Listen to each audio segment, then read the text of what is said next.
Inside America's Boardrooms, the informational show for board members and corporate secretaries. Brought to you with knowledge partners Nasdaq, the Center for Audit Quality, and PwC.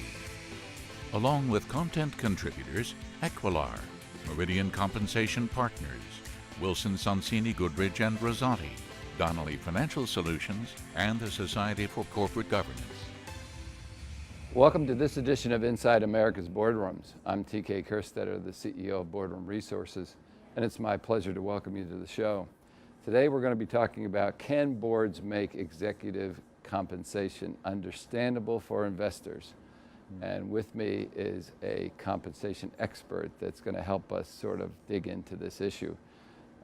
Welcome Charles Tharp, who's the Senior Advisor for the Research and Practice at the Center for Executive Compensation. He is also the Executive Vice President of HR Policy Association and serves on the faculty of Cornell teaching executive compensation. Welcome back, Charlie. Thank you, TK. So this issue is nothing that we haven't talked about before. Proxies are getting longer and longer. It should come no surprise to you that with the length comes more complexity. Right. And people whine that CD&As are too long. I'm sure you see that at the center. So tell us a little bit about some of the frustration that you guys hear. Yeah, and part of it is the description itself is becoming very complex and very word dense. The length of the CD&A, the compensation discussion and analysis section, well over 30 pages, 9,000 words, I think was the latest I saw from Equilar in terms of studying it. And the plans themselves have become fairly complex. You have multiple long-term incentives, sometimes 2 or 3 times, and within each of those different performance metrics. So by the time the discussion and description is built out, you're talking about a lot of different plans, you're talking about different time horizons, and more importantly, I think companies are trying to address the concerns of different stakeholders, be they proxy advisors, investors, or general critics of pay, and those who submit proposals that they have to answer in their disclosure. So it's become really complex and very lengthy. And I know that investors are frustrated. When we talk to investors, they tend to say the disclosure is too long, and often it doesn't address enough of the link between strategy for the business and why they use certain performance metrics. But having said that, I think companies now are really starting to put a little more energy in trying to make them reader-friendly. So I think we've kind of moved to being over-complex and way too long, and now I think companies are starting to step back and say, how could we make it simpler? Well, it is amazing how, whether it's investors or the media, everybody wants to dig into executive compensation. And so there's very few that really can understand what's developed today and understand truly what it means to the success and strategy of the company. Right. So what's the solution to this? I mean, what can we do to sort of make this simpler, so that maybe a more average investor could get a feel for its link you know, to performance, or it's linked to strategy, or it's linked to long-term shareholder value. Right, right. Well, you start with the current regime for disclosure. The summary compensation table, which is a table that sort of racks up all the different forms of pay, that's really an accounting measure of pay, some actual, the vast majority potential, depending on performance in the future. And I think if companies could take each element of pay and provide a roadmap for those who are reading the disclosure. We grant salary at this level because salary serves the purpose of whatever, retaining talent. We use stock-based compensation to align the interests, and here's what can happen if the stock goes up, how much leverage and what will the executive make, and also what will the shareholder make. Right. And also on the financial performance, that we know that these performance metrics really correlate over time with shareholder value.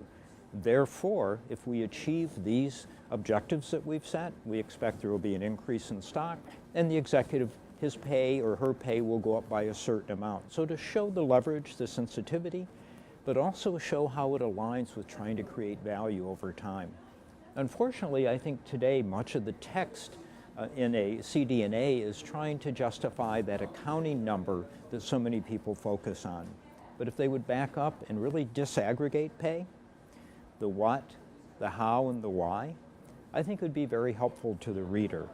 And the other thing that I see increasingly, and there have been some good examples I've seen this year for sure, is using judiciously graphics to show the relationship at different levels of shareholder return or financial performance, what happens to pay, and show it either in a pie or in a chart. Not too many, of course, because then it becomes confusing. But I think the better use of graphics and not so many words would be a really big plus for investors. So you make that sound so simple, okay? Particularly in taking through if they made it like that. Right. I think we could help viewers. I'm sure you have some examples where you think people have done a good job of doing explaining to investors what their comp is. Can you share those? Yeah, for sure. So each disclosure of pay really addresses the three key decisions boards make: pay versus whom, pay in what form, and pay for what. That's all executive compensation is. So on the pay versus whom, that's the peer group. A couple of the really good ones I've seen lately. I think Johnson & Johnson historically has done a very good job of showing why they select the individual peer companies they do. And they lay out the size, they lay out the global, the complexity, and the focus on creativity and margins. Then you have Coca-Cola, which provides a wonderful roadmap of how pay varies with different levels of performance. And in fact, they usually put 3 charts right in the proxy summary: volume, cases, and pay, and show over time how those relate. And then the third one that I really like is the General Electric proxy. Their chair of their comp committee, who I think is also the lead director, Jack Brennan, wrote a letter in the front of the CD&A explaining how the board thinks about pay and why they do what they do. And then they disclosed the W-2 of the top 5 executives. So each of them have taken a different approach for those 3 questions of pay versus whom, pay in what form, and pay for what. I think the real issue and the challenge for investors is that while there are examples of companies doing them well, there isn't one consistent format that makes it easily comparable across companies.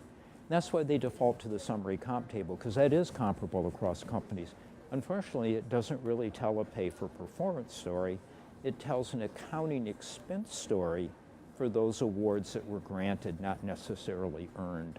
So I think putting a little more energy on some simple graphics, addressing those 3 questions I mentioned, getting so many of the words out, and making sure that you're telling that very clear, methodical story in a roadmap format, as those 3 examples I gave you, I think that would go a long ways to helping investors really understand pay. So we have about a minute left. Look into your crystal ball, okay? Right.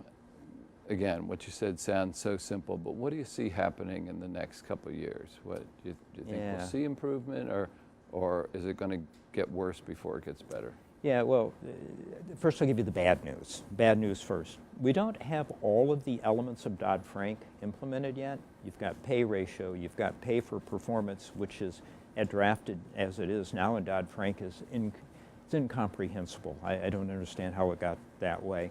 Then you have the hedging and you have clawbacks. So in the short term, I think we're going to have even more dense and longer disclosures, unless the Financial Choice Act 2.0 repeals some of those things, which we're hopeful will adjust some of that. So I think we're going to continue to grow, but I think companies, and we're seeing it starting in the UK with some of the issues around simplification. Unilever took a very, I think, creative approach to simplifying pay. So I think you're going to start seeing some of those trends, but in the short term, it's going to get longer and thicker. But I think companies are going to now realize that there is a way to simplify pay. Charlie, you always provide great insight. I hope the audience was listening, because there's some great recommendations and solutions in there. I want to thank you for taking the time and joining us. Right. And that will conclude this edition of Inside America's Boardrooms. We hope you enjoyed the show. We'll be back again next week when we take a look at another critical topic that'll make you a better board member or committee member. So we'll see you then. Join us again next week for Inside America's Boardrooms. Brought to you with Knowledge Partners, Nasdaq, the Center for Audit Quality, and PwC. Along with content contributors Equilar, Meridian Compensation Partners, Wilson Sonsini, Goodrich, and Rosati, Donnelly Financial Solutions, and the Society for Corporate Governance.